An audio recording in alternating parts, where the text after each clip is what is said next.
Listo. Entonces el día de hoy vamos a terminar de ver un poquito esto de las librerías para problemas matriciales, pero en general, digamos, esto no es una clase de profundidad en estos temas, sino simplemente para que ustedes se enteren y vean un poco qué es lo que pueden hacer, pero también que tengan cuidado con el crecimiento de esos algoritmos y que también tengan cuidado con implementar las cosas ustedes desde cero. Lo más probable, por ejemplo, es que si ustedes hubieran implementado desde cero un sistema para resolver como la por X igual a B, haciéndolo con pivote, con Gauss Jordan o lo que sea, no se les va a comportar tan bien como lo que ustedes están encontrando o ya encontraron en el ejercicio que se les dejó para que graficaran en función del tiempo, como cuánto se demoraban sus algoritmos para resolver un sistema de esos. Yo me imagino que han encontrado que eso crece y va creciendo mucho, llega un momento en que como que empieza a estallarse el tiempo y pues dependiendo de si lo grafican en log-log como se les pidió, pues van a ver que puede ser como una ley de potencias o algo de ese estilo.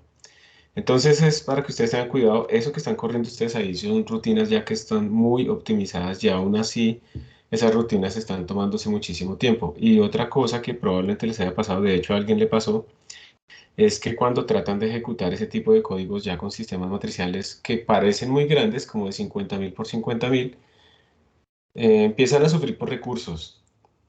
No recuerdo bien en lo que escribieron, creo que decían era que Colab les mataba la ejecución, algo así. De pronto la persona que hizo la observación. Esperen, digamos. Profe, pues en mi caso la RAM se acababa y también en el computador, si se hacía en Jupyter, en el computador también pasaba eso. Ok, perfecto. Entonces se acaba la RAM y cuando se acaba la RAM pues estamos en grandes problemas, ¿no? Estamos hablando que tenemos una cosa que es de 50.000 por 50.000 y pues esto domina completamente como el tamaño de nuestro sistema. Si fueran arreglos planos, lo que estamos generando nosotros acá solamente, tenemos un tamaño como de 2.5 por 10 a la 9.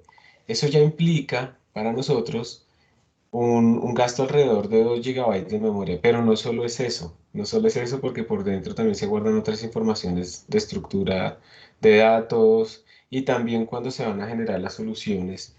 Las soluciones implican ciertas matrices temporales, entonces tenemos 2.5 gigabytes, puede ir creciendo ese consumo y también puede ser que el sistema operativo le diga a uno, venga, no, usted no puede utilizar más de eso aunque yo tenga 8 gigabytes lo disponible para este usuario es tanto porque yo ya estoy utilizando no sé cuánto y bueno, uno no puede simplemente utilizar más que lo que tiene disponible como usuario, que obviamente está limitado por el valor físico. Además, dependerá de cómo está configurado el sistema, si tiene, por ejemplo, configurada una memoria que se llama la swap o la de paginación, pero pues eso hace súper lento aún más los cálculos porque es como emular la RAM en el disco duro. Entonces, ¿qué hace uno? ¿Sí? ¿Qué hace uno si llega a estas cosas? O sea, se rinde, digamos, si mi tesis tiene que estar allá, o será que nadie en el mundo nunca ha logrado esto, pues les cuento que probablemente sí se ha podido hacer y se hace, obviamente, hay matrices de millones por millones que se tienen que estudiar en sistemas, digamos, demasiado especializados, pero que existen. Pero en ese caso uno tiene que ir más allá y utilizar librerías que estén más orientadas a ese tipo de problemas.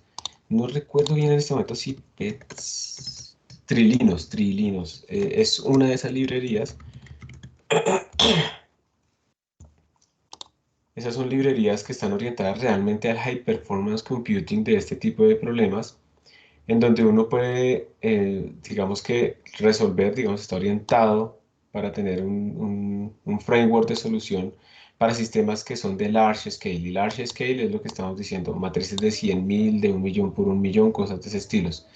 Eso está paralelizado completamente, también tiene para resolver problemas dispersos. Sí, son sistemas que están orientados a ese tipo de problemas. Es más, incluso si ustedes están trabajando en un clúster, es probable que ustedes no puedan guardar ese tipo de matrices en la memoria RAM en un momento dado. Este tipo de librerías también están optimizadas para coger esa inmensa matriz y tenerla, digamos, guardada en un sistema, en un archivo con cierto formato y solo ir leyendo partes de ese archivo para irla procesando de tal manera que aunque no quepa en la memoria de un computador, yo de todas maneras la pueda procesar, ¿sí? No la cargo todo el archivo si solamente necesito una parte. Y además está también orientada a ser distribuida en memoria. Entonces, por ejemplo, digamos en la sala tenemos 20 computadores, todos varían muchísimo en sus capacidades, pero supongamos que fueran todos iguales. Entonces en la sala tenemos 20 computadores con 8 gigabytes de memoria RAM cada uno, supongamos. Entonces en principio yo estaría limitado a matrices que no ocupen más de 8 gigabytes de memoria RAM. Y resulta que si yo utilizo un sistema de estos de memoria distribuida que ejecute las cosas por MPI, entonces yo ahora tendría 20 por 8, o sea, 160 gigabytes de memoria disponibles para emular mi matriz, que eso es muchísimo más, por eso este tipo de sistemas escalan un montón y pues en un clúster de verdad, donde yo tenga 200, 300 nodos, cada uno con 128 gigabytes de memoria RAM, pues imagínense el tamaño del sistema que yo puedo trabajar.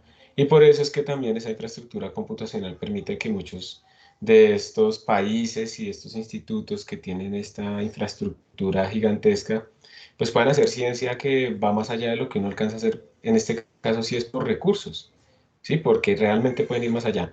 Pero también les digo que con los recursos limitados, si uno aprende a utilizar apropiadamente la paralelización, ya en un momento dado que ustedes realmente necesiten este tipo de cosas, uno puede ir bien lejos y poder competir digamos, con la ciencia que se hace en otros sitios.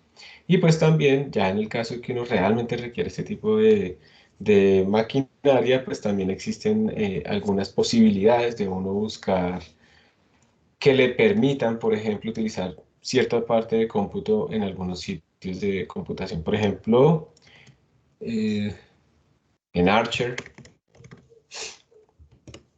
este es un clúster que está en, en Reino Unido. Y si ustedes van aquí a Training y ustedes hacen unos cursitos, aquí en Training, y ustedes hacen unos cursitos que son estos de Message Passing Interface, de Shared Memory, que son esos con OpenMP. Si ustedes hacen estos dos cursitos, luego ustedes pueden presentarse aquí y postularse para que les den tiempo de cómputo allá demostrando que hicieron esos cursitos, les hacen unas preguntitas y pues ya pueden trabajar en un clúster de verdad donde cada nodo va a tener 128 cores, van a tener 256 de memoria RAM y eso es cada nodo. Y van a tener de pronto, no sé cuánta partición les darán, pero 20 o 30 de esos nodos. Entonces, imagínense. Pero pues uno ya tiene que tener claro qué es lo que necesita y pues tiene que saber de estas cosas, ¿sí? Eso es el otro mundo, ¿listo? Y entonces uno podría de pronto con Python, podría de pronto ir con MPI, tratar de entrar al mundo de MPI, ¿sí? También hacer un poquito de multiprocessing con Python. Con multiprocessing, entonces hay un módulo de multiprocessing para memoria compartida, entonces pero uno tiene que empezar a aprender una nueva forma de programar, ¿sí? Cuando está entrando en esto. Entonces por eso les digo que es algo como muy especializado, pero que cada vez es más común, ¿listo? Cada vez es más común lo que uno, digamos, llegar a este tipo de situaciones. Por ejemplo, yo en mi caso les cuento que cuando uno está simulando sistemas de medios granulares, pero tienen muchísimos granos y cada grano tiene tamaños muy diferentes con los otros, entonces hay muchos contactos, entonces uno puede generar fácilmente 1 millón de contactos y cosas así, entonces ya tiene que meterse en este tipo de sistemas y tiene que saber programar de una forma extra, ¿listo? Entonces hay escalas. ¿Uno cómo sabe? Pues obviamente uno quisiera como, uy, necesito un clúster, sí, porque es que necesito algo muy rápido y no sé qué.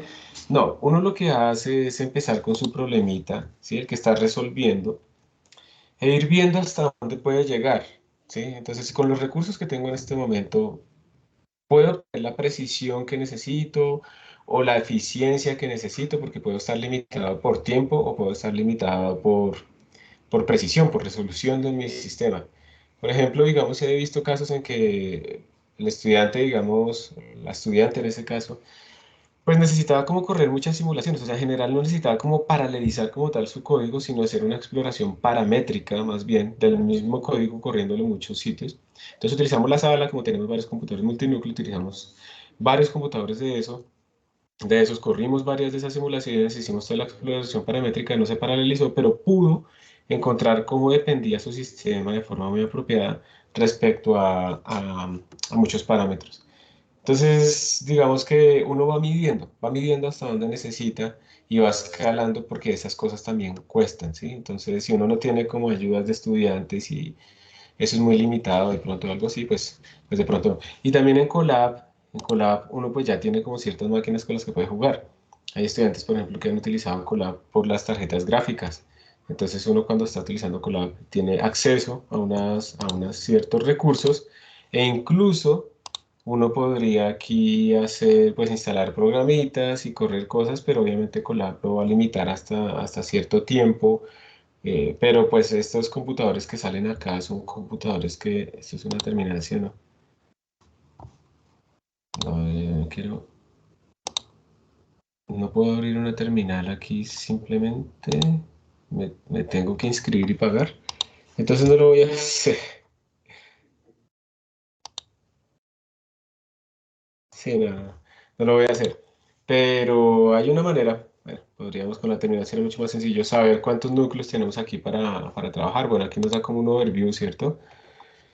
Vamos a ver, View Resources, System RAM, Python 3, no sé qué, no sé qué, no sé qué. Bueno, no me está diciendo absolutamente nada de lo que yo quisiera saber en tamaño, pero en general son computadores que tienen por lo menos como 12 núcleos, una cosa así, como 24 GB de memoria RAM, que ya supera muchísimos de los computadores que tenemos en general todos nosotros disponibles. ¿Listo? Entonces también pues, son recursos que uno va utilizando, pero obviamente aquí uno no puede dejar corriendo una cosa una semana, ¿sí? Eso se lo va a matar. Entonces hay varias formas de jugar con eso un poquito para que extenderle el tiempo, pero pues todo tiene sus límites porque las cosas cuestan. Pero en general, entonces, cuando ustedes tengan problemas y en algún momento tienen que resolver cosas muy, muy grandes, pues vayan viendo a sacarle el jugo a sus recursos actuales, porque a veces también estamos muy, digamos, acostumbrados a rendirnos como muy rápidamente y una de las cosas que nos hace a nosotros en el tercer mundo un poco más productivos es que al tener tantos recursos limitados nos toca volvernos ingeniosos. Y después cuando uno llega a hacer un doctorado, una estancia de investigación, algo así, a un centro de computación, y uno tiene esos recursos, ellos valoran mucho eso porque uno se ha entrenado y uno además sabe cómo explotar, antes de ponerse a ir a una escala mucho mayor, explotar mucho mejor los recursos que tiene. Entonces aprender a correr cositas en paralelo, aprender a organizarse apropiadamente, a programar de forma eficiente, eso también es muy importante, ¿sí? No ser un programador dumb ahí que solo esperas que las máquinas sean más rápidas, sino que entiende un poco qué está pasando por debajo. Bueno, después de todo este discurso, entonces quiero hablar, antes de seguir con, nosotros llegamos aquí a lo de las inversas, la clase pasada, ¿cierto? Pero voy a ir aquí al material. Entonces, lo voy a poner aquí, acá, listo. Quería comentarles de pronto a las personas que apenas, pues yo sé que aquí hay algunos que no son físicos y eso me alegra mucho, entonces quería comentarles algunos otros de los problemas que existen respecto a las matrices. Yo creo que ustedes todos saben matrices, ¿no? Yo creo que aquí no hay nadie que no haya visto lo de las matrices, pero por si acaso quería comentarles también que si ustedes conocen algo más de información sobre sus sistemas, sobre sus matrices, ustedes pueden utilizar algoritmos que sean más apropiados para ese tipo de situaciones. Entonces, por ejemplo, si ustedes tienen matrices que sean simétricas, de pronto ahí es útil no utilizar el solve general que estamos utilizando nosotros acá cuando queremos resolver nuestro sistema, ¿cierto? Que simplemente llamamos aquí al solve y listo, sino que hay algoritmos orientados a este tipo de matrices que hace que sea más eficiente. Por ejemplo, si una matriz es simétrica, quiere decir que es igual a su transpuesta. Esos algoritmos optimizados no solamente van a ser probablemente más rápidos, probablemente más precisos y además van a gastar menos memoria, porque entonces nuestro sistema solamente va a guardar esta parte de arriba, ¿sí? Entonces esto es útil también para uno poder ahorrar un poquito más de almacenamiento en estos casos. Y entonces uno tiene que saber, digamos, qué características tendría su matriz si uno quiere que esto sea como más eficiente. Hay matrices que son solamente diagonales, obviamente la identidad es que tiene uno puros unos acá y ceros alrededor, pero uno pues también puede tener matrices diagonales que tengan elementos diferentes, pero solamente la diagonal. Una matriz muy dispersa, ¿cierto? Llena de ceros por todo lado, excepto en la diagonal. Algoritmos orientados a esto pues haría que si yo tengo una matriz de 50.000 por 50.000, pero que es diagonal, yo solamente necesito guardar los elementos de la diagonal, no todo ese montón de ceros. Entonces el requerimiento de almacenamiento disminuye gigantescamente. ¿sí? Y entonces ahí uno lo que está haciendo es ayudarle al computador también a poder procesar este tipo de problemas. Y entonces uno puede tener una matriz muchísimo más grande diagonal para estudiar su sistema. Esas son las matrices diagonales, está pues la matriz identidad, que es un caso especial de las matrices diagonales, pero que es importante también, en estos casos cuando uno está mirando inversas y cosas de ese estilo. Matrices que son superiores triangulares, esto tiene que ver con las descomposiciones que se hacen a veces en los problemas para poder resolver precisamente ecuaciones como A por X igual B. Entonces, cuando uno hace la descomposición LU, uno está transformando la matriz en una descomposición que es L por U, que es una matriz inferior triangular y una matriz superior triangular. Eso quiere decir que aquí hay puros ceros, y aquí está esta matriz. De esta forma, pues la labor triangular es lo mismo, pero al contrario, estas que son en bandas, pues el caso que les mostraba era con el de la temperatura. Estas también son matrices que uno puede, digamos, en las que existen algoritmos específicos para resolverlos y que además, pues idealmente deberían almacenarse de forma, digamos, eficiente para no gastar almacenamiento en estas zonas. Y eso no solamente es para ahorrar almacenamiento, es porque se pueden guardar de tal manera que cuando yo las procese, los datos que esté procesando estén cerquita entre ellos y por lo tanto mi algoritmo sea más rápido simplemente porque tengo todos los datos en la caché del procesador la mayoría del tiempo y no por allá en la RAM o en el disco duro. Bien. También quería comentarles que, digamos que en Python ustedes encuentran varias librerías para resolver este tipo de sistemas. Entonces, estamos nosotros utilizando NumPy para representar las matrices. Por ejemplo, vamos a seguirlo haciendo. Pero también existen en SymPy. Esto es de Symbolic Python y SymPy, digamos, en cierta manera, se comporta un poquito como matemática en cuanto al cálculo simbólico y uno puede hacer derivadas y demás. Si quieren, veamos la documentación. Entonces uno puede hacer matrices ahí y también puede resolver cosas en las matrices, pero lo chévere de SymPy es que ustedes pueden meter símbolos dentro de sus matrices, por ejemplo, si eso lo necesitan. Entonces decir que este man no es un uno, bueno, más bien aquí cuando estamos definiendo esta matriz, sino que es una constante alfa. Y uno puede en ciertos casos, eso no siempre funciona, pero puede en ciertos casos calcular problemas en función de esos parámetros que uno define, ¿sí? Entonces, bueno, aquí hay lo mismo, cómo calcular la inversa de cierta matriz. Uno también puede decirle con qué método, en este caso el método LU, para calcular la inversa, para poder comparar esos casos. Miren que incluso NumPy, SciPy, SymPy, ya estoy como un papá que le dice todos los nombres excepto el que es. Uno también en SymPy puede hacer descomposiciones QR y él trata de mantener, digamos, los números sin ser representados inmediatamente como flotantes, sino tener su representación, digamos, internamente todavía sin operar hasta el final, de tal manera que uno no pierda precisión en operaciones intermedias, por ejemplo. Entonces uno puede obtener eso. Uno puede decirle cuando resuelva que lo haga no de forma genérica, con una matriz genérica como estamos haciendo nosotros, sino específicamente con el EU. Eso también lo podemos hacer por el otro lado. Y bueno, todo el resto de problemas que a uno se le puedan ocurrir. Aquí, digamos, puede uno también tener algunas cosas con tensores, ¿sí? Tiene dimensiones, pues cosas vectoriales. Alguien me preguntaba el otro día que si había alguna librería que uno pudiera utilizar para, por ejemplo, teoría de números o, digamos, de matemática abstracta. La respuesta es sí. Digamos que SymPy permite trabajar con unas clases abstractas de teoría de números, aunque en esos casos antes de ir a la otra, les quiero mostrar qué más puede hacer SymPy. En esos casos, pues hay otra cosa llamada Sage que está más orientada para allá. Uno puede hacer integraciones numéricas, entonces, por ejemplo, uno tiene con SymPy, uno puede definir símbolos, X, Y, Z son símbolos, para que él sepa que esos son símbolos. Entonces uno después le puede decir, oiga, deme la derivada de coseno de X respecto a X. Y como X fue definido como un símbolo, pues esto nos da menos seno de X, nos da una función, no nos da un número. Y él trata de hacer la derivada exacta. Sí, tampoco es que uno le vaya a mandar aquí, por ejemplo, integrales súper difíciles, pero en general él trata de estimar la mejor manera de calcular una derivada de una integral y si no puede, pues la define como una función numérica. También se pueden hacer derivadas parciales de diferentes órdenes, de diferente número de variables independientes, resolver ecuaciones diferenciales, como les decía, hacer integrales, pero las integrales ya no solamente van a ser numéricas, sino también pueden ser simbólicas. Entonces pueden quedar como funciones, ¿sí? La integral de algo puede quedar como una función en términos de un símbolo X y cosas de ese estilo. Calcular límites, bueno, etcétera. Y pues como les decía, hay otras librerías como SageMath, creo que es la cosa. Que ese SageMath es realmente un gran paquete que agrupa muchos otros, donde están NumPy, SciPy, Matplotlib, SymPy, Máxima, que es para cálculo simbólico también, y muchos otros más, que esto lo utiliza muchísimo en matemáticas también abstractas para hacer demostraciones de teoremas y demás, porque aquí hay unas librerías que están orientadas hacia eso.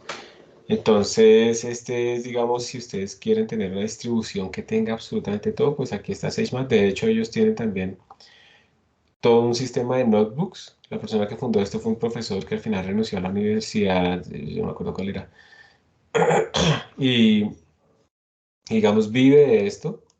Entonces, pues uno, digamos, a veces quisiera como armar los cursitos acá también para apoyar a este profesor, sino que tocaría pedirle a los estudiantes que pagaran como $10 por semestre o algo así, pero pues eso puede ser bastante para cualquiera en general. Entonces, pues también lo pueden mirar, hay unas partes como gratuitas que uno puede experimentar y pues Sage de todas maneras tiene muchísimas librerías con las que uno puede jugar en problemas diferentes. Entonces, para que vean que hay harto software, ¿sí? Hay harto software para uno poder trabajar, pero uno tiene que entender el problema que tiene a la mano y uno tiene que entender las características también de las cosas que está realizando. Bueno, estos son los mismos ejemplos que habíamos visto antes. De hecho, este es el mismo material, este es el de no sé qué. Uno también, como les decía, puede pedirle, miren, uno puede pedirle, en este caso de SciPy, del módulo de Linear Algebra, uno puede pedirle específicamente que va a resolver los sistemas utilizando LU, porque por alguna razón uno sabe que ese es más eficiente o tiene mejor precisión o mayor precisión que otros. Para esa matriz que uno está trabajando, entonces uno primero hace una factorización LU y luego resuelve su sistema utilizando LU con esos resultados, ¿sí? Con ese resultado de la factorización LU del pivote y con el B. Entonces uno también puede obtener eso y uno puede empezar a comparar precisión y velocidad y demás entre esos algoritmos. Hay otras descomposiciones como la Cholesky. Entonces ahí ya uno tiene que empezar digamos, a leer un poco más para saber cuándo funciona mejor una que otra. Por ejemplo, cuando uno tiene matrices simétricas, la factorización QR es más apropiada. Pero si mi matriz es completamente general y puede generar, por ejemplo, valores complejos, cuando estoy calculando valores propios o cosas así, entonces tengo que tener certeza que estoy utilizando un algoritmo de solución que refleje ese tipo de situaciones. ¿Listo? Bueno, bueno, no sé si hay alguna pregunta hasta este momento o no. Aquí nunca hay preguntas. Ninguna, listo. Entonces, ahora sí volvamos a nuestro notebook. Quiero preguntarles, ¿alguien ha tenido problemas en el ejercicio no solo para 50.000, sino antes de eso? Sí, pues en mi caso particular, 50.000 era insuficiente RAM y incluso 20.000 para 10 intentos era un tiempo estúpido. O sea, yo lo puse a correr como por 12 horas y no calculo 10 intentos, no sé por qué. Pero Pero lo sí, más contradictorio es que hice un intento y me demoré 3 minutos, pero para 10 en 1 o 2 horas no lo completó. para dos, ¿se demoró 6 o se demoró más? ¿Verdad? Para seis, para seis, perdón, para dos intentos, ¿lo probaste de 1 a 10 o lo probaste también con dos? A ver qué pasaba si se demoraba 6 minutos. Lo probé 1 10 pero no probé con dos. Pasaste un orden de magnitud. Bueno, eso depende de cómo se esté programando. Si estás, por ejemplo, hay varias cosas. Ustedes están mirando el tiempo que se demora en resolver el sistema. Pero de pronto, si ustedes, dependiendo cómo lo estén programando, puede ser que estén generando nuevas matrices y nuevas matrices y nuevas matrices, en vez de coger la misma matriz y rellenarla con otros números aleatorios en cada paso. Entonces pensemos, yo tengo una matriz y en un intento la relleno con unos números aleatorios y la resuelvo y mido el tiempo que se demora en resolver. Y luego cojo la misma matriz y la relleno con nuevos números aleatorios y resuelvo. Entonces, en ese caso, estoy reutilizando como la misma matriz varias veces, entonces de pronto no debería tener problemas como los que voy a escribir a continuación. A continuación, lo que va a hacer es, ¿qué tal, por la forma en que lo programé, que en cada paso yo esté generando una nueva matriz, pero no se esté borrando la anterior, pero estoy generando una nueva matriz, tampoco estoy reutilizando la anterior? Entonces, si al principio se me estaba demorando, digamos, bueno, al principio estaba creando una matriz que se comía 1 GB de memoria RAM. Y luego, en el siguiente intento, generé una nueva matriz, no reutilicé la anterior, ni la destruí, porque si la destruyera, pues listo. También se va a demorar, pero al menos la destruí. Si genero una nueva matriz manteniendo la anterior, ya voy en 2 GB, y empiezo a hacer swapping, empiezo a emular la memoria RAM en el disco duro.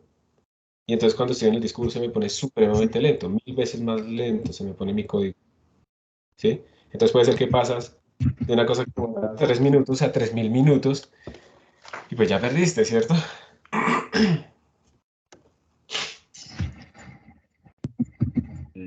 ¿Cómo que puede ser esto? Sí, entonces ahí es donde uno tiene que empezar a mirar si uno sí está destruyendo la matriz anterior o si es mejor reutilizarla y depende del problema. Todo esto se los pongo para que ustedes vean que cuando uno empieza como a hacer cosas más exigentes, tiene que uno también tener más cuidado. Pero estas son cosas que uno aprende enfrentándose al problema y diciendo, pues esto no tiene sentido lo que tú estás diciendo. Una vaina que se demora 3 minutos, ahora ni siquiera lleva 12 horas y nada de nada. No tiene sentido, ¿sí o no? Sí, en efecto. Entonces hay que revisar eso de pronto por ahí es. Sergio, ¿quieres decir algo o se te enciende el micro por Ah, ahí? sí, se me prendió el micrófono. Es que este Ah, computador. listo. Listos. Bien, ¿alguien de pronto que quiera contar alguna otra cosa rara que les haya pasado? Ah, Juan David, ¿tú en dónde estás corriendo eso? ¿Dónde estás ejecutándolo? ¿En tu computador, en Colab, en la sala? Hola, En Colab, listo. ¿Ustedes saben cuánta memoria RAM tiene disponible en Colab? 12 gigas. 12 GB, ok, listo. Listo. Parece que no hay nadie más que quiera decir nada nuevo acá. Ok, entonces continuemos. Profe, ¿Sí? sí, pues yo estaba viendo y dependiendo de dónde lo ejecutaba, los errores salen diferentes, o sea, muy diferentes. Por ejemplo, en Colab aparecen las barras de errores, perdón, pero ejecutándolo en mi computador, pareciera como si no existiera la barra de error. Y eso se me hace muy raro porque pues utilizo el mismo código y todo, y aunque sean números random, pues en Colab siempre aparecen las barras de error, en cambio en el otro no. Entonces, no sé qué está pasando ahí. Pero es exactamente el mismo código, ¿sí? Sí, señor. ¿Y las barras de error son de órdenes de magnitud de diferentes o como múltiplos, 2 o 3 veces más grandes? Pues yo los pongo a imprimir y pues la diferencia son múltiplos, o sea, es como 2 veces o 1.5 veces más grande o Ok. más pequeño, pero pues, o sea, no son como 3, 4 órdenes de magnitud de diferencia. ¿Y eso Normalmente siempre pasa? están en el mismo orden. ¿Y eso pasa para todos los valores, todo el rango, digamos, de n que estudias o para los n más pequeños? Para todos, profe. Para todos.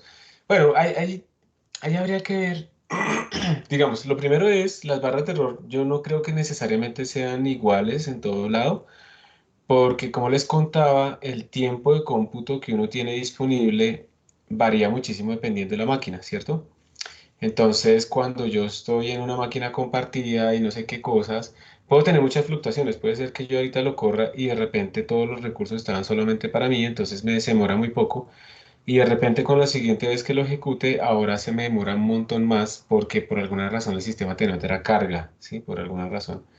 Entonces tengo muchas fluctuaciones y eso lo que va a hacer es probablemente la tendencia hacia la misma, pero las barras de error puedan ser muy diferentes en diferentes sistemas con diferentes cargas. Por eso te preguntaba si, digamos, la diferencia era en órdenes de magnitud o eran múltiplos que no llegaban a órdenes de magnitud. Yo esperaría que puedan haber diferencias en múltiplos, porque finalmente estas barras de error no son tampoco una cosa que por sí solas nos den como una, ¿cómo decirlo? Como un número exacto que tiene que ser reproducible.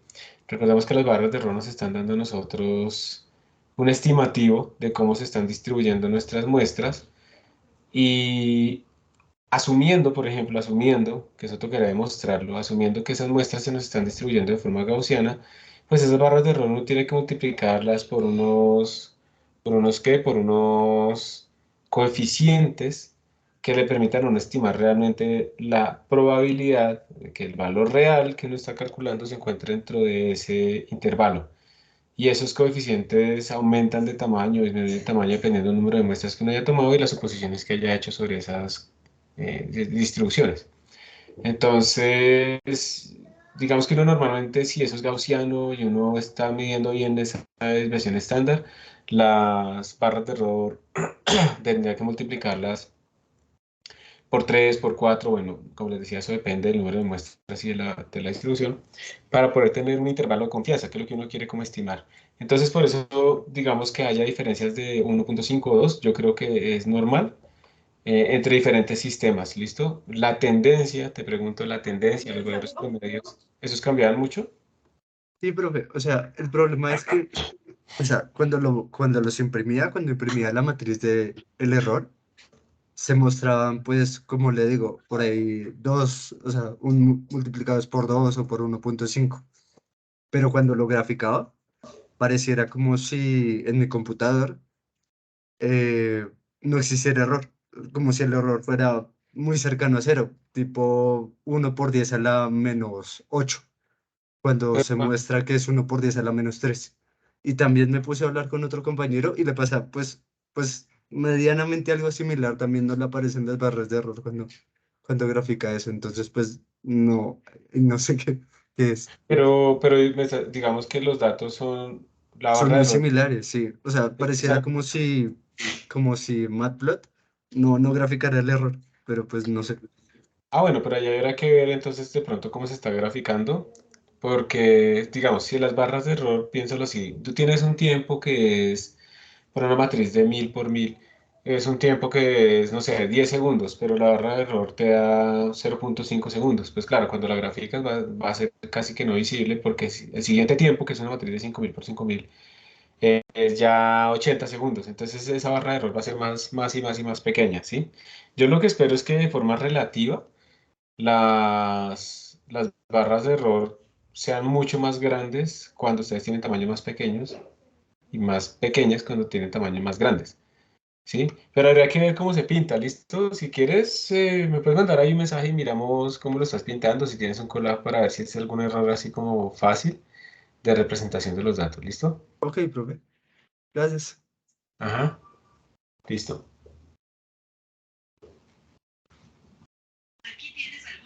Es que el celular, por alguna razón, confundió la voz de Andrés con la mía y le está respondiendo acá. Listos.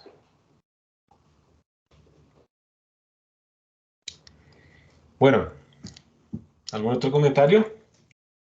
Ok, entonces volvamos acá a estos problemitas. Nosotros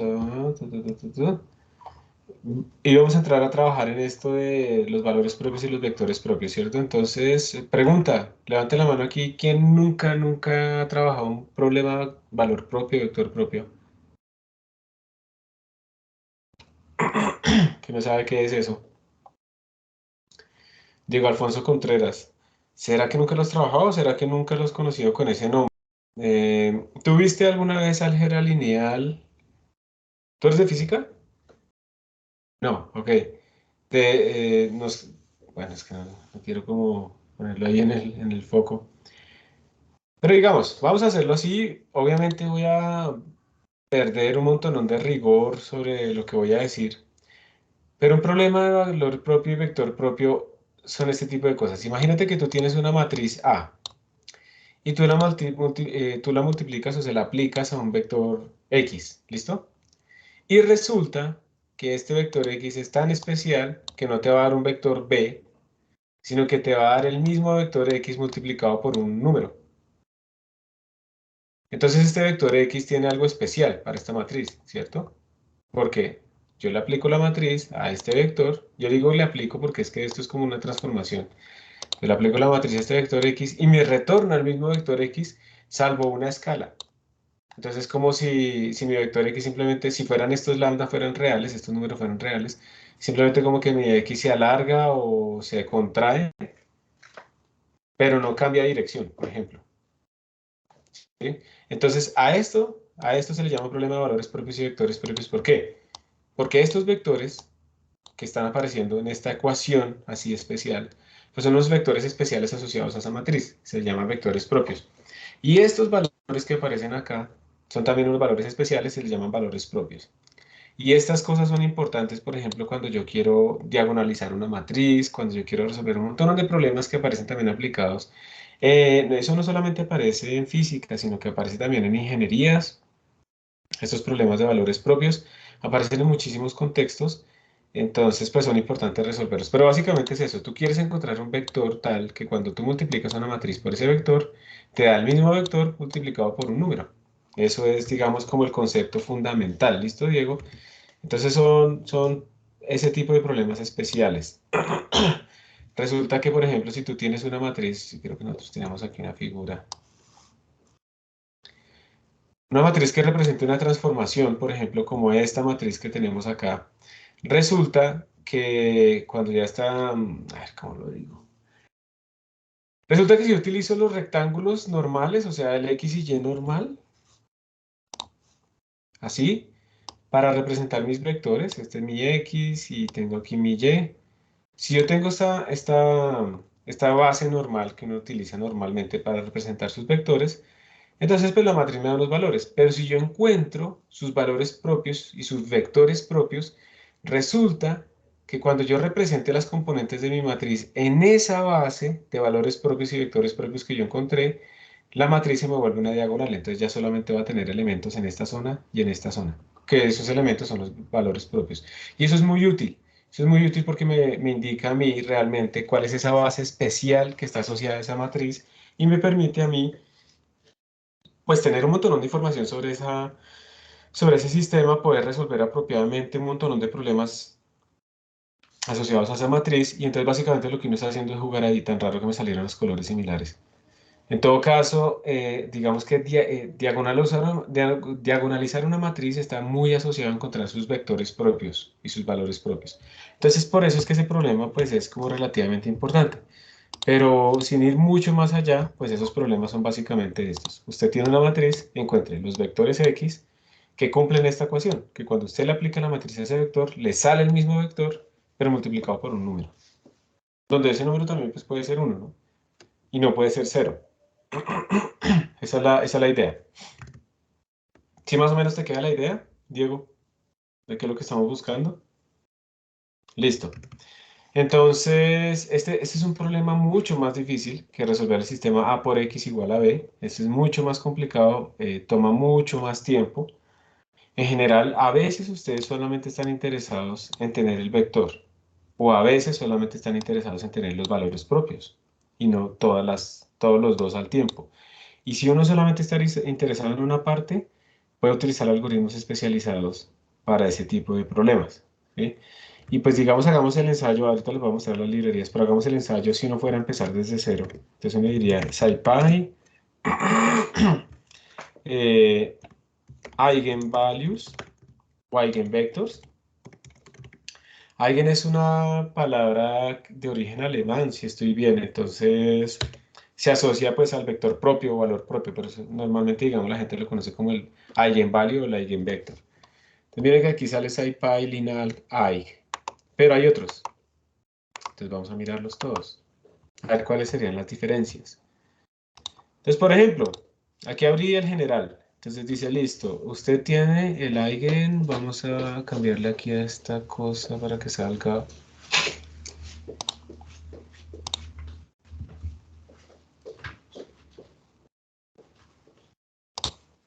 Ah, eso sale por defecto así. Ah, es acá. Entonces, hay una función llamada aig, perdón un momentico, listo. Hay una función llamada aig dentro del módulo de Linear Algebra de SciPy que nos permite calcular un problema generalizado, ordinario, de valores propios de una matriz cuadrada, ¿sí? Nuestra matriz tiene que ser cuadrada. Eso es para una matriz general, es decir, no hay restricciones sobre sus formas y demás, pero por lo tanto es muy probable que este sea el algoritmo más lento. Al ser el más general, pues no se puede optimizar. ¿Qué recibe de forma obligatoria? Recibe una matriz A, que tiene que ser cuadrada, ¿cierto? Y es una matriz real o compleja, por eso es el algoritmo más general posible, a la que se le van a calcular tanto los valores propios, los eigenvalues, como los vectores propios. Dice B, Right-hand matrix, esto es un problema generalizado de valores propios, nosotros no lo vamos a poner. Eso es cuando uno tiene una matriz también al lado derecho, en su problema de valores propios, pero eso no lo vamos a utilizar. Y empiezan a aparecer, pues como ustedes pueden ver, hay un montón de banderitas extras que uno puede activar o desactivar y dependiendo pues el problema de lo que uno está calculando. Lo que pasa es que a veces aparecen unas cosas que se llaman valores propios a la izquierda o valores propios a la derecha. Esos son los que estamos calculando nosotros. O sea, esta función es muy general para muchos tipos de problemas de valores propios y sus generalizaciones. Una cosa aquí también es que uno le puede pedir que verifique, por ejemplo, si sus valores propios, si las matrices que uno está utilizando, pues digamos, están bien definidas para poder ser calculadas o no. Algunas suposiciones sobre los valores propios y entonces, pues, ¿cómo se utiliza? Les estoy mostrando cómo haría uno desde cero yendo a leer los manuales. Siempre los manuales tienen como ejemplos. Entonces aquí se está importando el módulo de Linear Algebra de SciPy. Se está definiendo una matriz. Miren que la matriz es cuadrada, ¿cierto? Y obviamente pues es una matriz 2 por 2 chiquitica. Y uno simplemente llama a la función aigvals, pero miren que aquí no están llamando a esta función directamente, aig. Si yo llamo a este aig, él me va a retornar, aquí me dice, me retorna los valores propios en un arreglo, ¿listo? Y me retorna también los vectores propios. Pero acá están llamando aigvals. Esta función aigvals está descrita aquí y solamente es para calcular los valores propios y listo. Entonces aquí yo cuando llamo a esta función no calculo vectores propios, solamente valores propios. Entonces miren que aquí en general me salió un valor propio complejo. En Python los valores propios, los números complejos se les pone una J. Eso se utiliza mucho también en ingeniería. No sé si sabían los físicos. Los físicos no sé si sabían, pero digamos en circuitos eléctricos y cosas de ese estilo, la J es la que se utiliza como unidad de números imaginarios en lugar de la I. Yo no sé si eso simplemente sea porque la I es el símbolo de corriente y entonces se pone la J pues para no confundirlas. No sé, aquí me pueden corregir los ingenieros si es por eso o si tiene alguna razón más profunda. Entonces ustedes pueden pedir solamente los valores propios, ¿sí? En estos casos. O, bueno, aquí solo pusieron ejemplos de valores propios, ¿no? No pusieron como la solución. Ah, sí, miren. Y aquí pusieron otra cosa útil. Si yo llamo a la función aig, que me retorna tanto valores propios como vectores propios, miren que cuando esto me retorna como dos arreglos. El primer arreglo, que yo lo extraigo con el índice 0, son los valores propios. Y entonces el otro que me trae, que son los vectores propios, pues es con el índice 1, como están mostrando acá. O sea que esta función retorna una cosa bien compleja, ¿sí? Retorna un arreglo que tiene tanto los valores propios como los vectores propios. Y como les decía, estos son problemas que se toman mucho, mucho, mucho tiempo, ¿sí? Eso se demora mucho más. Entonces, si uno solamente necesita valores propios, pues no calcule vectores propios, porque estos problemas son mucho más complejos y se van a demorar más. Aquí hay unas especializaciones, entonces, por ejemplo, esta que tenemos acá. Vamos a quitar este man, no, sí, ya está. Entonces, por ejemplo, aquí dice que esto es muy parecido, pero ¿cuál es la diferencia? Lean el manual y me dicen cuál es la diferencia entre estos dos, por favor. Aparte de la H, o sea, ¿qué quiere decir la H? No me acuerdo muy bien, pero es ¿Hermítico? Eso son matrices, la matriz es hermética. Matrices hermíticas, exactamente. O sea, uno tiene una matriz hermítica compleja o tiene una matriz simétrica real. Una matriz hermítica, yo tampoco, digamos, tengo la definición aquí en la cabeza. Vamos a ponerlo acá. Pero básicamente es que A conjugado es igual como a la menos 1, me parece a mí. ¿Sí? O sea, la inversa es la conjugada, pero pues miremoslo. Vamos. Era A conjugado transpuesto igual a... Esa vaina, sí. Porque cuando tenemos números compuestos toca hacer las dos cosas, ¿sí o no? Entonces, A conjugado transpuesto. ¿Cómo lo ponemos? Pongámoslo así. A conjugado quiere decir que conjugamos todos los números complejos, ¿cierto? Que la componen. Y transpuesto, pues que le sacamos la transpuesta, que es coger las filas y volver las columnas. Y esto es igual a la menos 1. ¿Sí es así? Simplemente A Ah, es la igual misma. a... Es la Sí, es la misma. misma. Claro.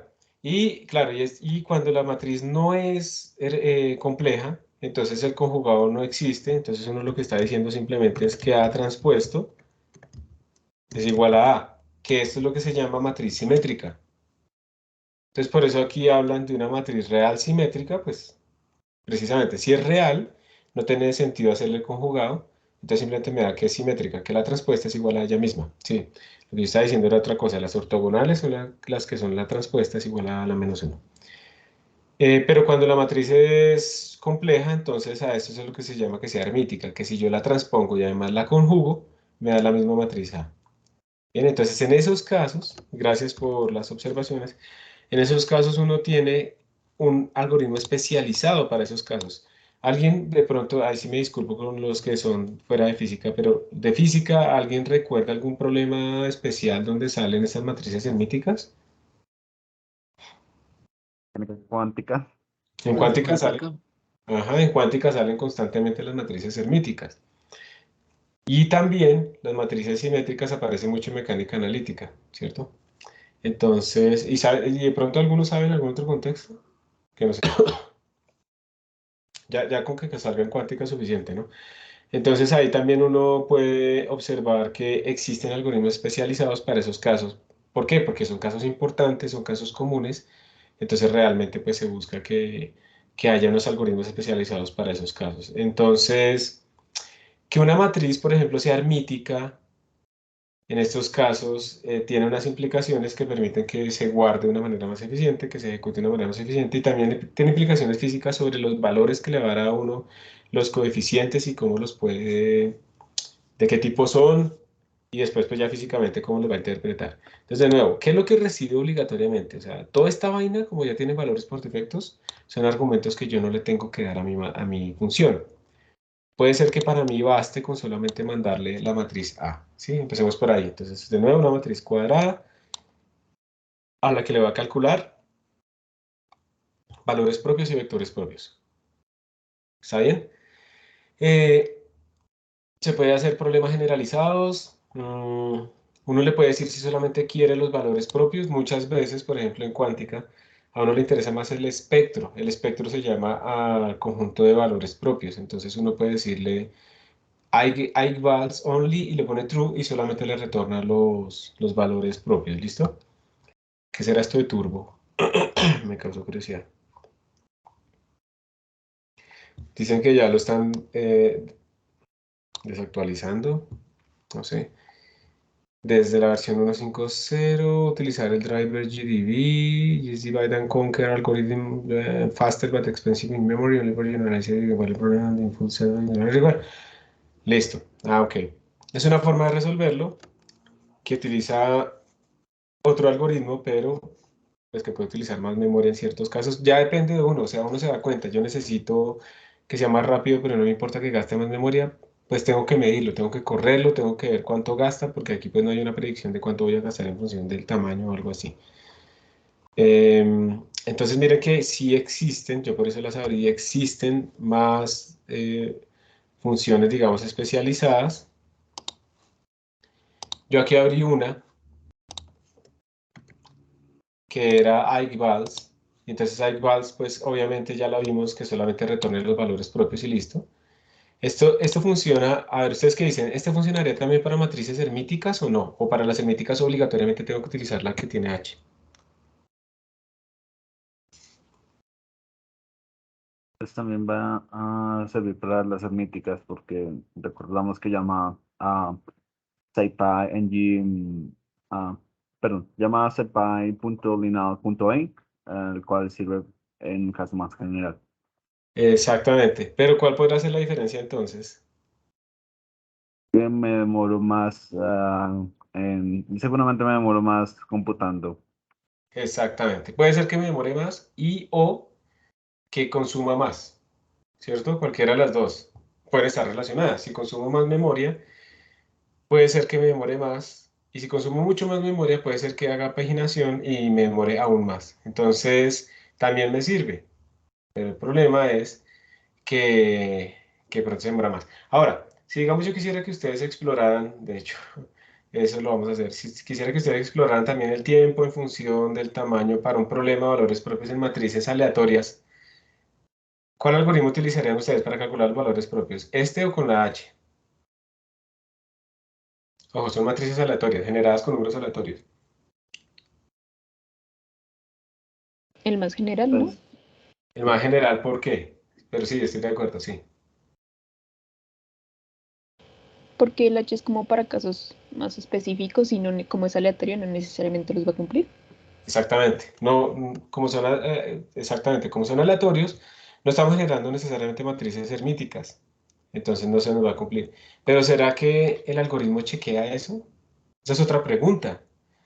¿Qué tal yo me equivoque y le mande con H matrices aleatorias? ¿Será que él me va a decir, oiga, yo verifiqué y eso no es simétrico? ¿O él asume que el que programa lo está haciendo bien y le están mandando hermíticas? ¿Qué podrá pasar en ese caso? Sí, eso es una pregunta también que uno se debe hacer porque yo la verdad no vi que él chequeara.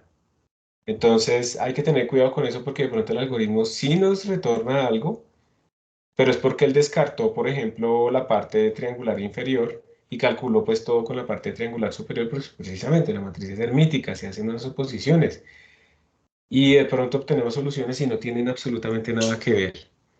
Entonces, ahí es donde viene la parte de que cuando uno programa un computador, uno tiene que pensar también en testing. Y por esa razón ustedes no se pueden quedar simplemente con que este man me retornó eso y ya está. ¿Qué es lo que debe hacer uno? Verificar si sí se cumple que este valor propio y este vector propio son solución. Escoger algunos al azar o probarlos para todos. Mirar la norma, ¿sí? De A por X menos lambda por X. Y eso tendría que ser muy pequeño. Y entonces, si uno cometió el error de mandarle una matriz que no sea hermítica a un algoritmo que supone que eso es hermítico, es muy probable que uno lo detecte si uno verifica esos errores.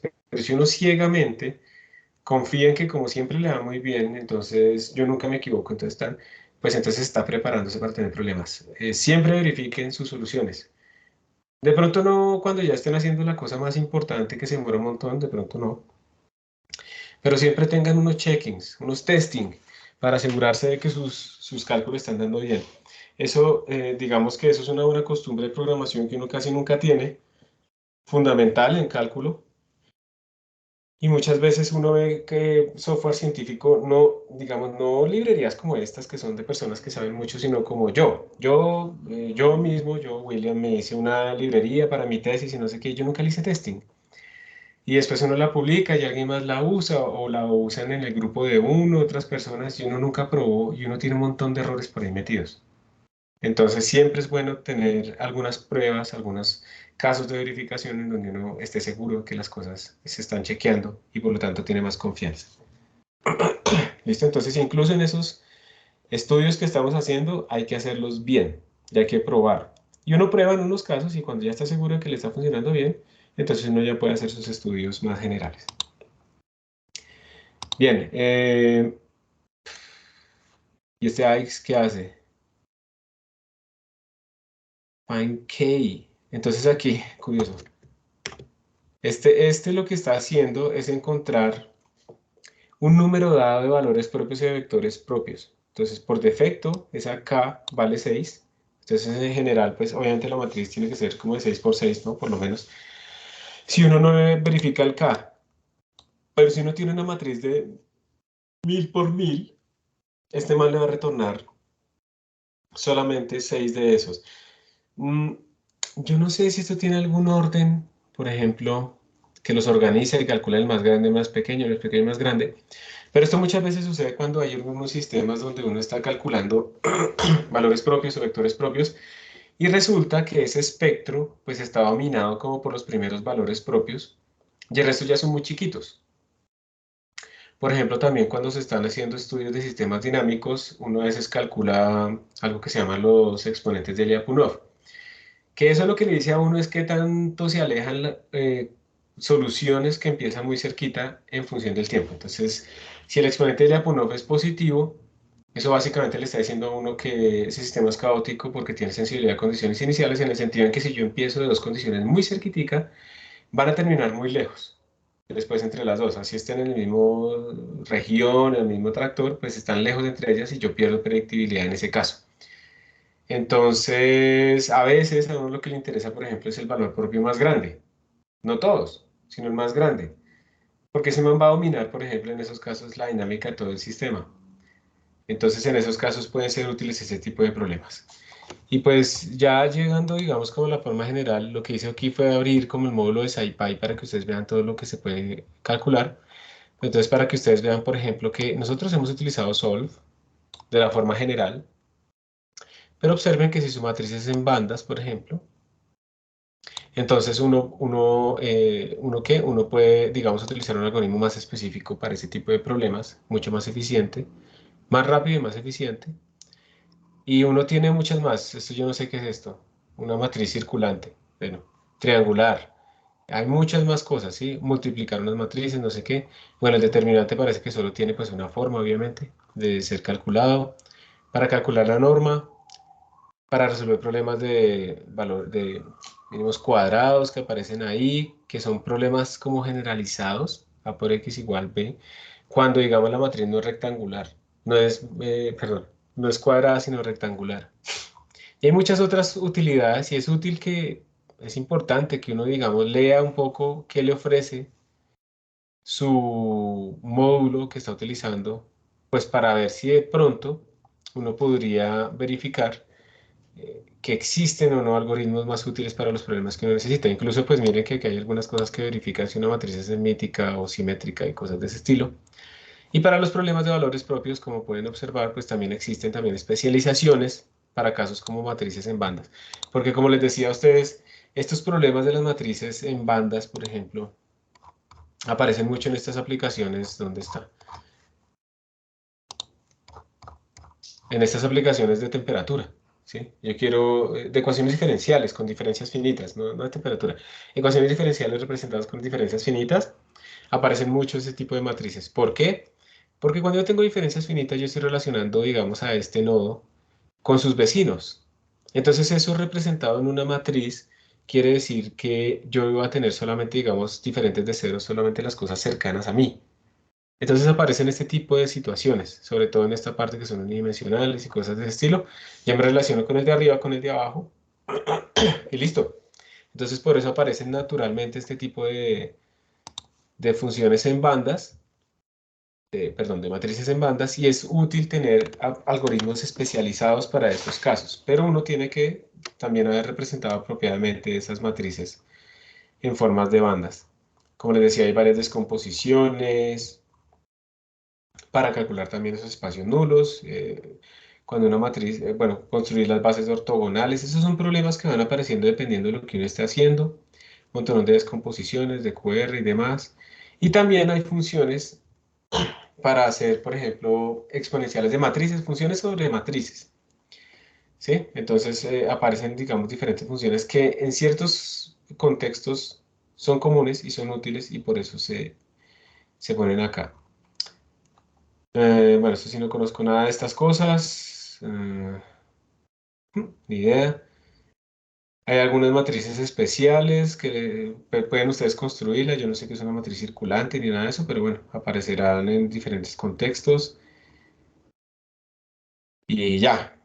Entonces, para que vean todo lo que pueden hacer ustedes, ¿sí? Para que vean todo lo que tienen ustedes aquí disponible para poder trabajar. Y puede ser que aquí haya algo que, no haya algo que ustedes necesitan. Entonces, tienen que ir a buscar una librería más especializada que tenga específicamente eso.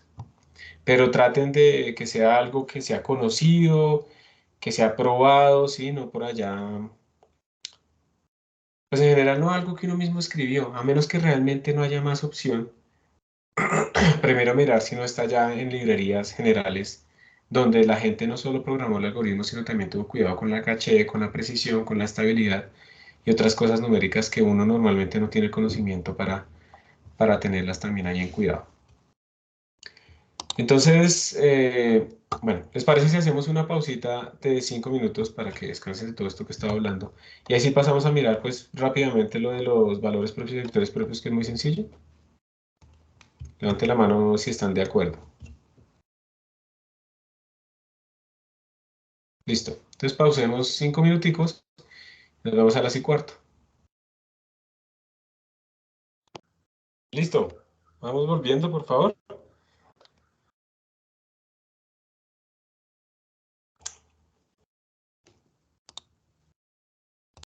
¿Están viendo mi pantalla y me escuchan?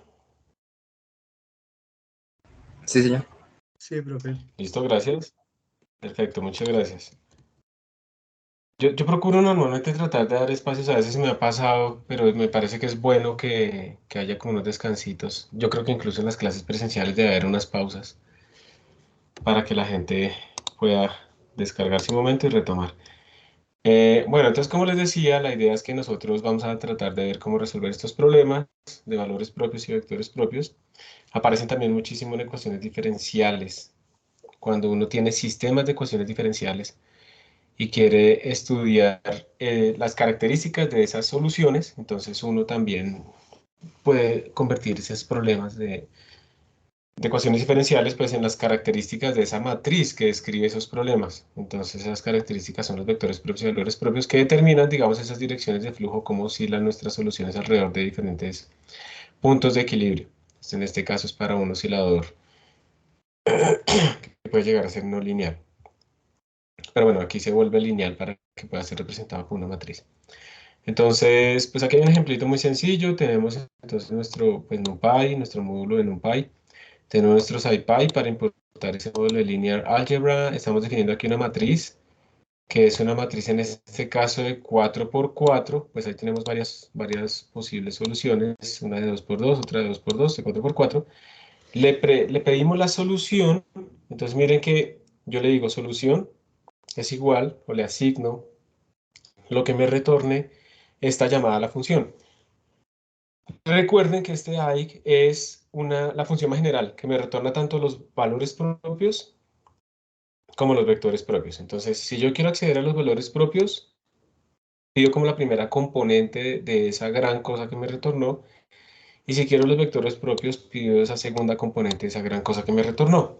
Y luego, de pronto, tener una verificación en donde yo le estoy diciendo lo siguiente. A ver, miren, vamos a tratar de entender qué quiere decir esto. ¿Alguien recuerda para qué era que yo utilizaba a.dot? Para que la máquina compute el producto usual de matrices. Muy bien, muchas gracias. Porque si yo le pongo el asterisco, lo que voy a hacer es multiplicar elemento a elemento. Entonces, mira lo que yo estoy haciendo acá. Estoy diciéndole a, multiplíquese con este vector. Entonces, miren, yo sé que estoy sacando un vector sol 1 porque estoy precisamente llamando a los vectores propios. Pero es que este mantiene todos los vectores propios. Para esta matriz de 4×4 me van a salir 4 vectores propios. Entonces, estoy diciéndole, deme de esos vectores propios solamente uno de ellos. ¿Cuál? ¿Qué significa? ¿Alguien sabe o pues ya deberíamos saber más o menos qué significa esta notación? Pero por si acaso, ¿me pueden explicar? De pronto alguien nos puede ayudar a entender esta notación qué es.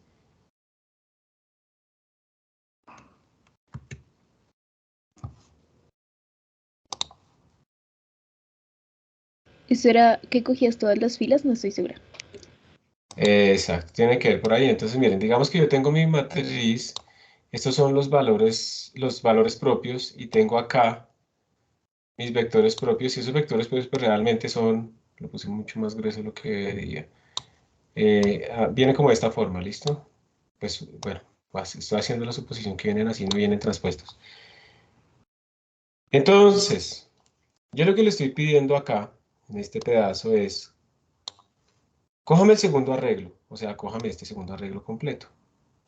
Y ese segundo arreglo completo, vaya, cójame la primera columna. Recuerden que el primer índice son las filas, el segundo índice son las columnas. Entonces, vaya, cójame la primera columna, que es esta, y todas las filas. Entonces, observen que estoy efectivamente sacando este vector propio, ¿sí? Eso es lo que quiere decir, todas las filas, primera columna. Para eso es el 0. Luego le estoy diciendo menos, le voy a restar a esa multiplicación. Esto es A por X, que es donde X es el primer vector propio, menos la solución de 0,0. ¿Qué es solución de 0? Solución de 0 son los valores propios, este vectorcito que está aquí solito. Primer elemento. Entonces estoy sacando este primer valorcito. ¿Listo? Eso es lo que tengo aquí.